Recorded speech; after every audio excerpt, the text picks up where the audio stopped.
And I don't think that my criticisms were ever out of line for TSM in terms of their performance.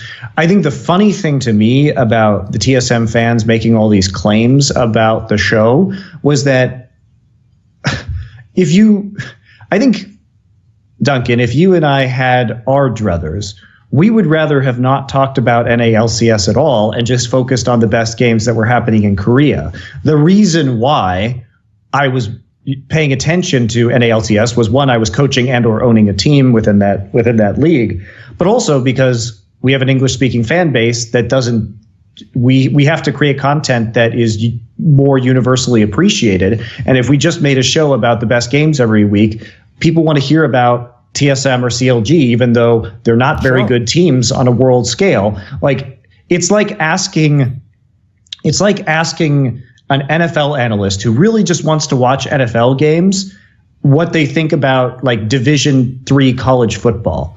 And you sort of care about that for future prospects, but it's still sort of sloppy and weird and you don't really want to look at it. But imagine being in a scene where Division III college football is actually more watched by your audience than the NFL. And then you get into this weird scenario where, and then also those fans are delusional and believe that those Division III college football teams can actually compete with NFL teams. And that's sort of like the reality, the weird alternate reality I felt like I was in when I was in League of Legends.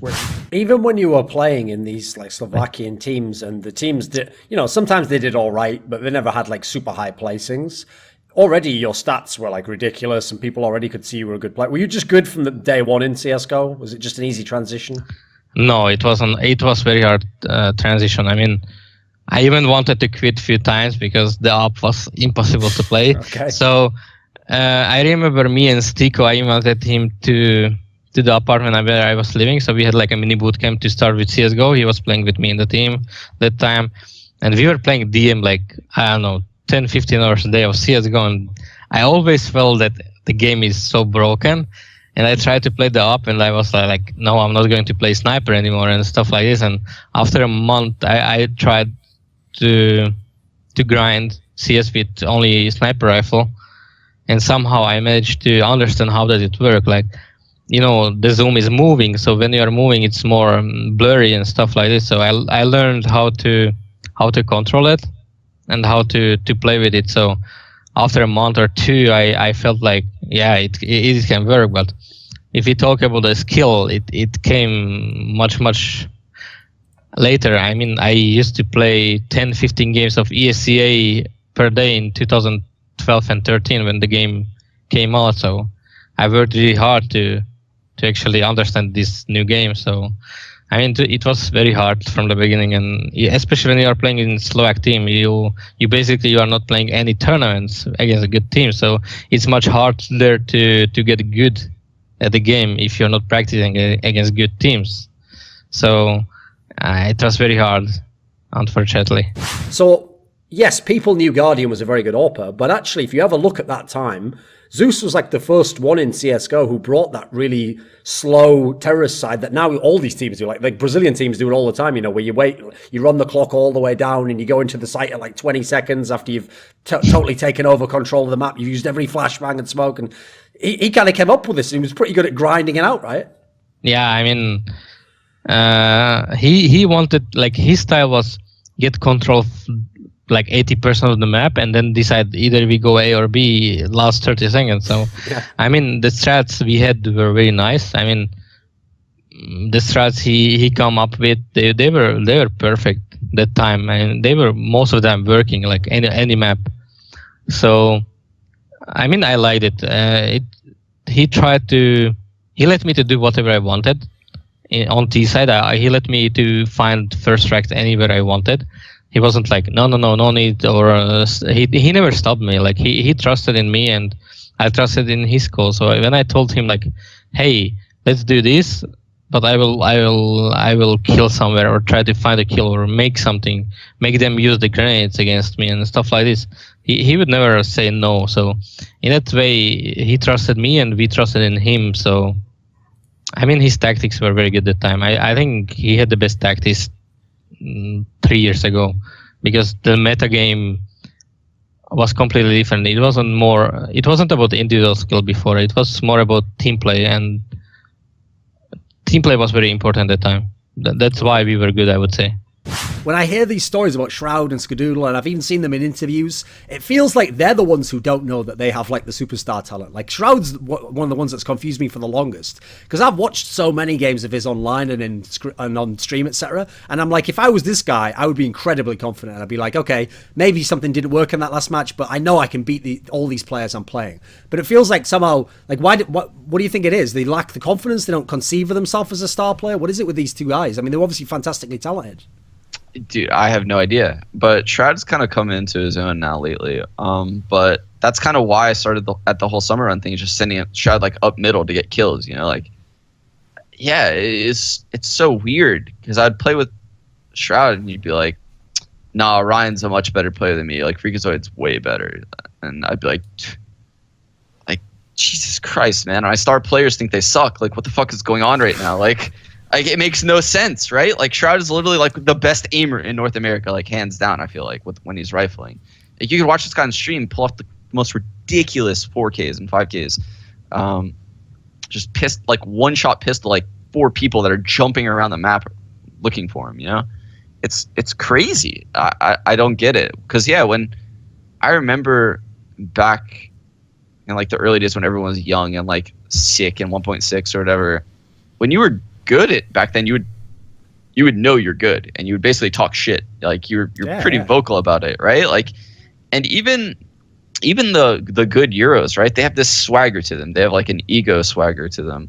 Like a lot of fans don't know that, but like the top Europeans, like, and they definitely have like an ego. You know, they should. They're the best in their game. And yeah, I think the secret to beating EnVyUs was just their lack of creativity on their CT sides. I did do a very good job of reading like what they would do on their T sides too, but their CT sides are very cut and dry. And even when they won that major in Cluj, I was just like, holy shit, man, these guys, how did they do this? Like, it blew my mind because here I am having all these fucking crazy ass Twitter people and people on the forums telling me that I have to move Ska around more and all this shit. And I literally watched EnVyUs play a whole tournament where Kenny S would just like op the rap on Inferno every fucking round. Like, this guy literally was like glued to his spot, just not moving anywhere throughout this whole entire tournament.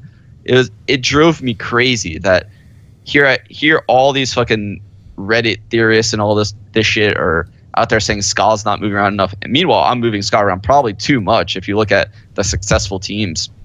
And you have EnVyUs just sticking Kenny S at rap, sticking him at like A on Dusty. Like, he's literally in the same spot every round. They have no creativity at all in their set. Or B on Cash. He literally was a B Cash player the entire tournament.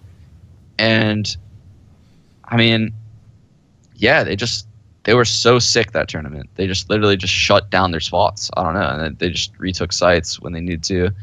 Well, when you say it that way, okay, when you say like it's way less fun, I mean, I would go the other way. To me, honestly, it sounds boring as fuck. Like, I feel like even the people who do that, you know, they're just using that like delayed gratification. They want to win in business, you know, so they're willing to do all that stuff. When you really got down to the nitty gritty, like the day to day of that sort of stuff, it's not very flashy being like someone who runs a team, right? It can be. Were there parts you liked? Oh, well, there was parts that I liked, and I really didn't mind any of the work, right? Like, I don't mind working hard. That's not something that deters me from any sort of challenge. It's just when you put the two next to each other and certain opportunities are here and other opportunities are there, I just had to make a decision that was incredibly selfish, and it's just kind of how I like to live my life, I guess. So okay. I think everybody should be like a little bit more selfish with their decisions. It was just okay, that's a great quote. Okay, being like, I did a couple events as like a caster and as like a talent. I did the DAC in China, and I did the Summit, and then I did TI as well. And I really enjoyed. I did a couple like podcasts on my YouTube channel. I really enjoyed being this entertainer personality kind of a guy. And I was kind of like giving a lot of that up when I walked away from it. And I think that I learned something about myself of like being this sort of entertainer that I think fits perfectly for me coming into this upcoming Dota season as a personality, as a player, as a captain. But he has now been to quite a few internationals, and yeah, he had a couple of runs with you guys that were close, but he's never won an international. Is there any correlation there? Is he just the most unlucky guy ever? What's the deal? Someone that good's never won. Definitely not the most unlucky guy ever. Our tour has a lot to be grateful for.